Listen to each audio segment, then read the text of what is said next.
कि आपने जीवन भर अपने देश भारत को सबसे ऊपर रखने की बात कही है। जब आप 8 साल के थे, तब आप आरएसएस में शामिल हुए, जो हिंदू राष्ट्रवाद के विचार का समर्थन करता है। क्या आप आरएसएस के बारे में बता सकते हैं और उनका आप पर क्या प्रभाव पड़ा? आप जो भी आज हैं और आपके राजनीतिक विचारों के विकास पर उनका क्या प्रभाव पड़ा? देखिए, एक तो बचपन में कुछ न कुछ करते रहना ये स्वभाव था मेरा। मुझे याद है मेरे यहाँ एक माकोसी, मुझे नाम बड़ा याद नहीं, वो सेवा दल के शायद हुआ करते थे। माकोसी सोनी ऐसे कुत्ते भी थे।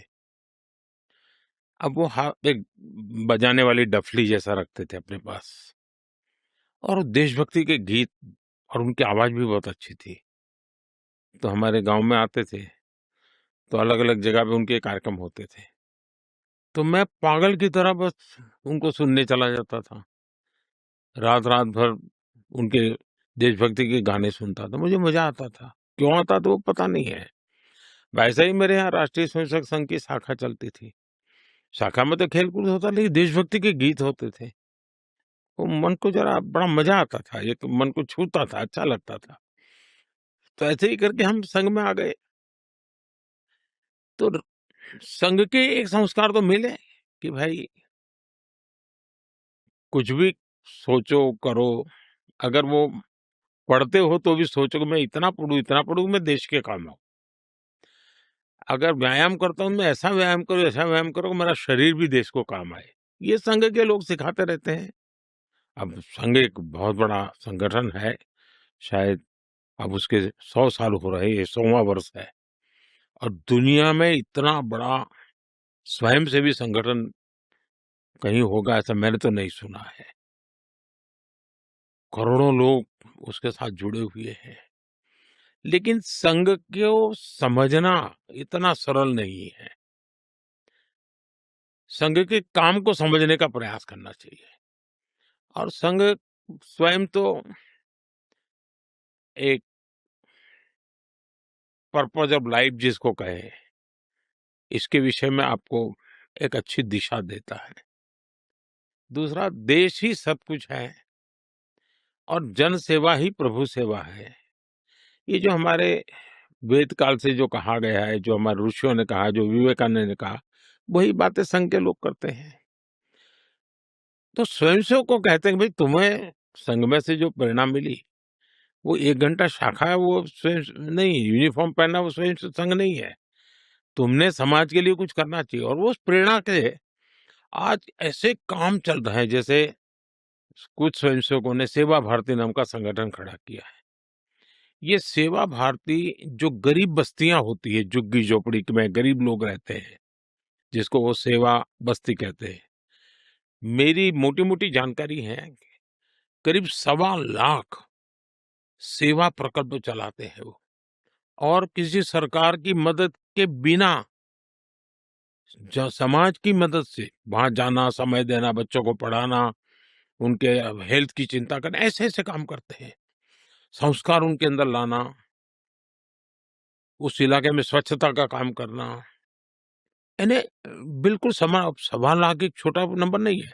वैसे कुछ स्वयंसेवक हैं, संघ में से ही गढ़े हुए हैं, वो वनवासी कल्याण आश्रम चलाते हैं और वो जंगलों में आदिवासियों के बीच में रह करके आदिवासियों की सेवा करते। 70,000 से ज्यादा वन टीचर वन स्कूल एकल विद्यालय चलाते हैं और अमेरिका में भी कुछ लोग हैं जो उनको लिए शायद $10 या $15 का डोनेशन करते हैं इस काम के लिए और वो कहते हैं कि एक कोका कोला नहीं पीनी है इस महीने, एक कोका कोला मत पियो और उतना पैसा ये एकल विद्यालय को दो। अब 70,000 एकल विद्यालय आदिवासी बच्चों को पढ़ाने के लिए करना। कुछ स्वयंसेवकों ने शिक्षा में क्रांति लाने के लिए विद्या भारती नाम का संगठन खड़ा किया। करीब 25,000 स्कूल चलते हैं उनके देश में और 30 लाख से छात्रा एट अ टाइम होते हैं और मैं मानता हूं तक करोड़ों विद्यार्थियों को और बहुत ही कम दाम में पढ़ाई हो और संस्कार को भी प्राथमिकता हो, जमीन से जुड़े हुए लोग हो, कुछ न कुछ हुनर सीखे, समाज पर बोझ न बने।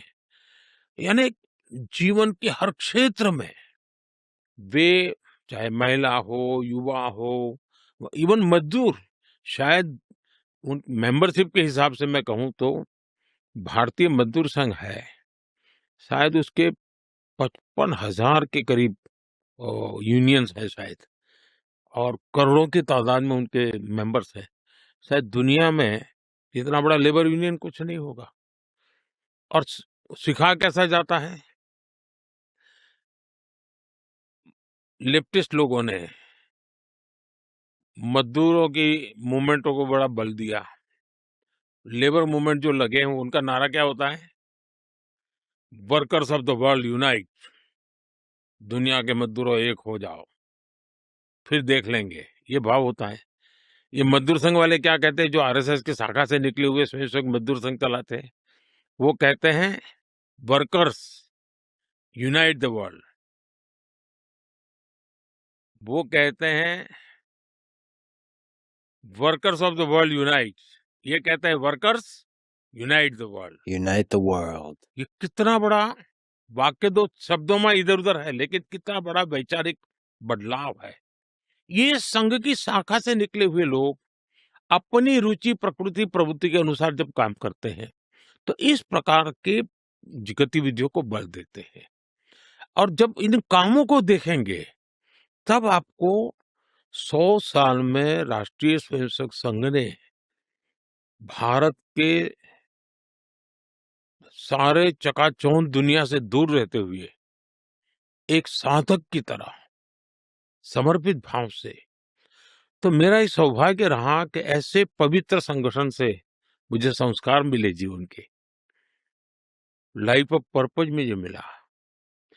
फिर मेरा सौभाग्य रहा कि मैं कुछ पल के लिए, कुछ समय के लिए संतों के बीच चला गया, तो हम मुझे एक आध्यात्मिक अधिष्ठान मिला, तो शिस्त मिली, लाइफ ऑफ पर्पज मिला, संतों के बाद आध्यात्मिक अधिष्ठान मिला।